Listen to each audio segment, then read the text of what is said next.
When we look at the big picture, we can have the philosophical conversation, who are we, where did we come from, and it's interesting. We can look at ancient civilizations and say, yeah, it's cyclic, not linear.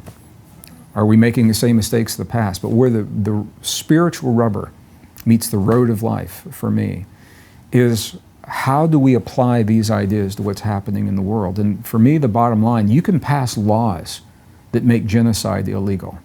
You can pass laws, we do in the US, to make it illegal to hate. There is a Hate Crimes Prevention Act. The laws make it illegal to hate, but they don't change the hate. If we're going to truly do more than put a bandage on the hate, the emerging hate that is shredding our families, destroying our communities, it's tearing nations apart, we've got to change the way we think. And for me, the way to do that is go to the core, to the deepest truths, to the essence of our existence. Who are we? How do we get here? Where do we come from? And what does it mean to be in this world the way we are today? And to take those discoveries then and implement them into new ways of thinking about ourselves and one another. And it takes a lot of work to do that. When I was 10 years old, my father left our family, my alcoholic father, and my mother was on her own to raise myself and my younger brother. And we had a tough time. We had no money. Government subsidized housing. We knew it was going to be a tough time. And my mom gave me a book the day my father left.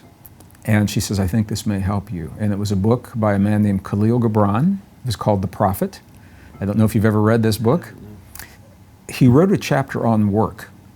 And what he said in that chapter has become a cornerstone in my life to this moment sitting in this chair. Everything that I've done, I have gauged against what Khalil Gibran said about work. He said, work is love made visible. Work is love made visible. I lied about my age and went to work in a copper mill in northern Missouri because we needed money, and it was hard work. And I worked in boxcars loading 50-pound bags of sand onto these boxcars at night. And I was working with people that hated their work and they hated their job. And I always thought about Khalil Gibran. He said, this is love made visible. It's about how you think about it.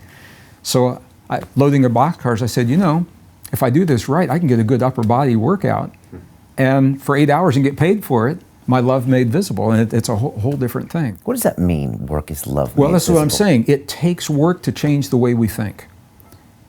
If we think about that as our love made visible, the question is, do we feel that we're worth the work that it takes to change the way we think? Do we feel that we are worthy of changing the fundamental way we've been taught to think about ourselves?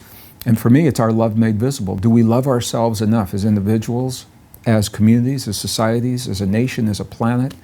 And I think we're determining the answer to that right now.